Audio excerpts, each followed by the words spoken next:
So I'm gonna make this video showing you what I've done so far in the shop as far as cleaning it up. It's still a disaster, but it's getting better. I already showed you that I made this, which helped a lot to get some of the tools picked up. All of this 3/4 inch plywood here is gonna go towards making cabinets, and I'm gonna make some racks to hold all the clamps. I have a large amount of clamps all over everything. Some of them over there, I've got clamps everywhere, which oddly enough, as much as it is, I don't have enough. And what I did is move all the workout equipment to the back, which I'll show you. And I took the kind of a workbench I had made on these cabinets I had bought from Sam's. I got a few of those. See, I got them over here. I'm sorry, they're over here. Table saw is still in the same place. Big table saw. Anyway, I got a few table saws. But I brought the drill press from the back of the barn. I brought this old joiner that I had. It's only, I think it's a 6 or 8 inch joiner. I still use it though. But I got the bigger one here. I got the 12 inch joiner right here, and the bandsaw. I brought that. These are going to stay where they're at, right here. And all of this will be cleaned up once I make cabinets. All of this stuff will be up off the floor. I'm going to build a flip cart. I'm going to build one of these same carts like I have from Sam's, like those over there, that the top flips, where I can have this bolted to the top, and also the sander over here bolted to the top. So you could spin the top, and you have, and one will be up and one will be down. Again, all this plywood, 3/4 inch plywood, is going to go. So don't know where I'm going to put my big tool chest, toolbox, rolling toolbox yet. I don't know about that. Little table saw was given to me when my father-in-law passed away. I still actually use that thing because I set things up. These rolling things, all of this like this dovetail jig and tenon jig that's behind here, that's all going to go bolted to the work area in the front that I'm going to build. Same thing with the scroll saws and the mortising machine and all of that stuff.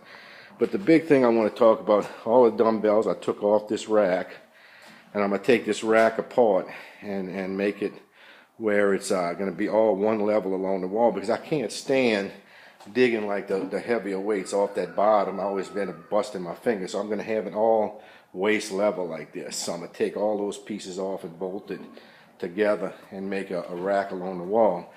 So this is what I did. All of the workout equipment, if you could see that, is back here, because on this wood platform I have, because the back end of the barn, before I had it concreted, I had did this. I had put this wood platform, and I didn't see why I should just tear it all up to put concrete, because I mean it was doing all right. So I left it like it was and just concreted from there front. But I brought the cardio equipment back here. This is actually from the gym that I work out with. When she bought, my friend had bought new treadmills, she gave me a bunch of stuff. Same thing with this whatever you call this thing, I don't know, it's a recumbent bike, I think it's called. She gave me that too, and that bike there. This is an old treadmill I had right there. But I brought all my other equipment back here. The what you call it, rowing machine, and there's my Rogue rack, Rogue from Rogue Fitness. Love that thing. Now I'll be able to bolt it down. I had it on the concrete, and I didn't want to bolt it into the concrete because I figured you never know, I might want to move it. Let me try turning the camera this way, see if that gives a better picture. I don't know. I have no idea how to make videos. But one thing I wanted to show was this, is what I'm going to do is, I had these weight trees I used to have in my weights, and they always take up room. So I took and cut them apart like this. As you can see, I got them all, one of them anyway. I'm going to cut the other one, but before I cut it, I wanted to show you, and what I'm going to do is, I'm going to come over here on each side of my rack. I hope you're not getting dizzy, and I'm going to bolt this to the wall like this. As you can see, like this. And I'm going to bolt them all the way down the wall, so that way all the weights can be stuck up against the wall, out of the way and up off the floor. So that was a good idea I had. And then lastly, this was an old Nautilus machine that with these weights, where it's just like in a gym where you pull a pin, and there's a lat machine, there was a push press machine, there was a pec deck, there was that thing there, which is where you do hanging leg raises.